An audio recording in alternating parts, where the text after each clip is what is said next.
नमस्कार, मी अभिजित पाटील। आज हिंदू जनसंघर्ष समिती यांच्या वतीने जिल्हाधिकाऱ्यांना एक निवेदन द्यायला आम्ही आलो होतो। विषय असा महत्त्वाचा होता की आता राज्यामध्ये आपण बघतोय की निवडणुकीचं वारं सुरू आहे।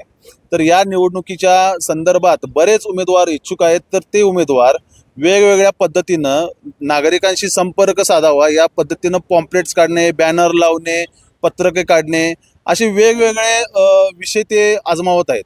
तर हे विषय सगळे करत असताना जे पॉम्पलेट ते काढत आहेत तर त्या पॉम्पलेटवर महापुरुषांची जे फोटोग्राफ्स लावत आहेत, जसं की छत्रपती शिवाजी महाराज असतील, छत्रपती शाहू महाराज असतील, त्याच पद्धतीने डॉक्टर बाबासाहेब आंबेडकर असतील, तर असे बरेच म्हणजे अण्णाभाऊ साठे असतील, तर अशा बऱ्याच जणांचे फोटो ते त्यावर वापरत आहेत।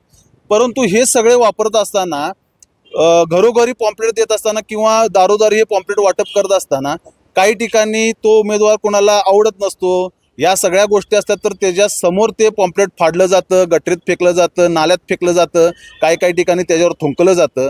परंतु ह्याचं भान कुणालाही त्या उमेदवाराला पण राहत नाही किंवा जो फाडणार आहे त्या व्यक्तीला पण राहत नाही की आपण काय फाडायला लागलोय। छत्रपती शिवाजी महाराजांचं जे चित्र आहे तर ते फाडायला लागलोय, छत्रपती शाहू महाराज असतील, डॉक्टर बाबासाहेब आंबेडकर असतील, तर या सर्व थोर महापुरुषांचा आदर आणि सन्मान राखणं हे जितकं त्या उमेदवाराचं कर्तव्य आहे तितकं त्या नागरिकांचं आणि आपल्या सर्वांचं कर्तव्य आहे। तर आपण एक जिल्हाधिकाऱ्यांना सुचवलेलं आहे की बाबा अशा पद्धतीनं ज्या गोष्टी घडत आहेत तर त्या संदर्भात निवडणूक आयोगाला ह्या सर्व गोष्टी कळवून या पद्धतीनं काही आदेश पारित करता येत असेल तर त्या पद्धतीनं पारित करावा आणि या सर्व गोष्टींवर बंदी आणावी, जेणेकरून या सर्व गोष्टी घडू नयेत।